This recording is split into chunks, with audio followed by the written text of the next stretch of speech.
चाय वाला रहता था। ईश्वर लोगों को चाय पिलाकर अपना घर चलाता था।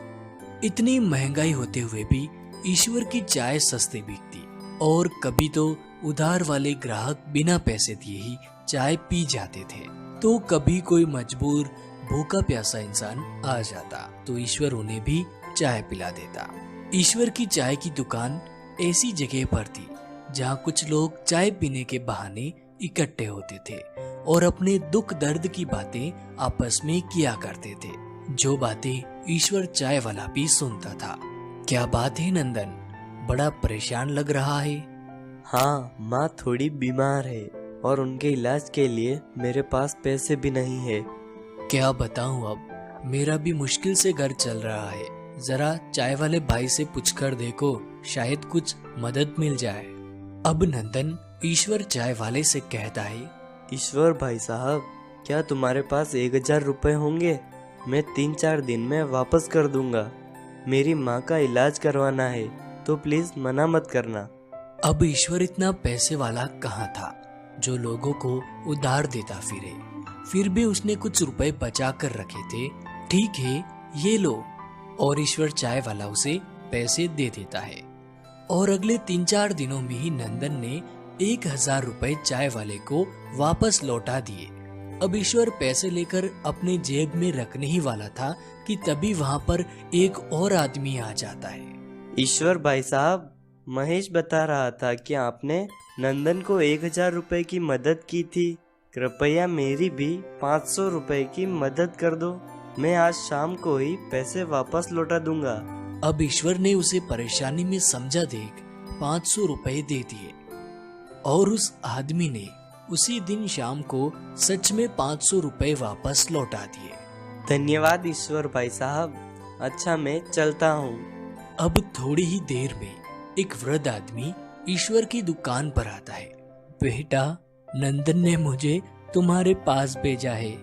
मुझे मेरी दवाइयों के लिए 1200 रुपए की आवश्यकता है। जैसे ही मेरा बेटा मुझे पैसे भेजता है, मैं तुरंत तुम्हें वापस कर दूंगा। चाचा जी, मैंने तो नंदन की यूं ही मदद कर दी थी। मेरे पास इतने पैसे कहाँ होते हैं। बेटा, ऐसा ना कहो, मुझे दवाइयों की सख्त जरूरत है। तुम मना मत करो। आप मेरे पिता समान हैं, इसलिए ये लीजिए 1200 रुपए। इन्हें आप रखिए और दवाइयाँ ले लेना। अब उस वृद्ध व्यक्ति ने पैसे लिए और चला गया। ईश्वर को अब थोड़ा डर भी था कि कहीं उसके पैसे डूब ना जाए, मगर अगले 4-5 दिनों में ही वह वृद्ध व्यक्ति आता है और ईश्वर को 500-500 रुपए के 3 नोट देता है। ईश्वर नोट को गिनकर बोलता है, चाचा जी, ये तो 1500 रुपए है। आप तो 1200 रुपए लेकर गए थे ना। ये लीजिए 300 रुपए वापस। नहीं नहीं बेटा, तुमने मेरी समय पर मदद कर दी, ये पैसे तुम्हारे हैं, तुम रख लो।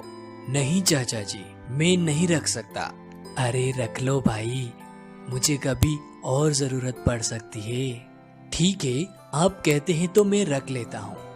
अब धीरे धीरे लोगों को पता चलता गया कि ईश्वर चाय वाला पैसे देकर लोगों की मदद करता है, तो जिनको पैसों की जरूरत होती वो ईश्वर से पैसे उधार मांगने चले आते। चाय वाला भी अब उन पर विश्वास कर उन्हें पैसे दे देता और जो लोग जितने पैसे लेकर जाते उससे थोड़ा ज्यादा ही पैसे ईश्वर को वापस लौटाते। ईश्वर भी उन्हें तोहफा समझकर वो पैसे रख लेता। धीरे धीरे वो एक्स्ट्रा पैसे ब्याज में बदलने लगे। लोग ईश्वर से उधार लिए पैसों पर ब्याज देने लगे और इस तरह समय की गाड़ी चलती रही और ईश्वर पर स्वयं ईश्वर की कृपा होने लगी। उसकी चाय की दुकान एक बड़ी दुकान में बदल गई और चाय का धंधा तो एक तरफ चलता रहा, साथ ही पैसों की लेन देन का धंधा जोरों पर चल रहा था। लोग चाय पीने कम, पैसे ब्याज पर लेने ज्यादा आने लगे। धीरे धीरे ईश्वर ने अपने गांव में ही नहीं बल्कि दूर दूर तक अच्छी खासी इज्जत बना ली और अपना नाम कर लिया। इस कहानी से शिक्षा, जिंदगी हमें एक बार सफल बनने का मौका अवश्य देती है, बस आपको अपनी बुद्धि का उपयोग करना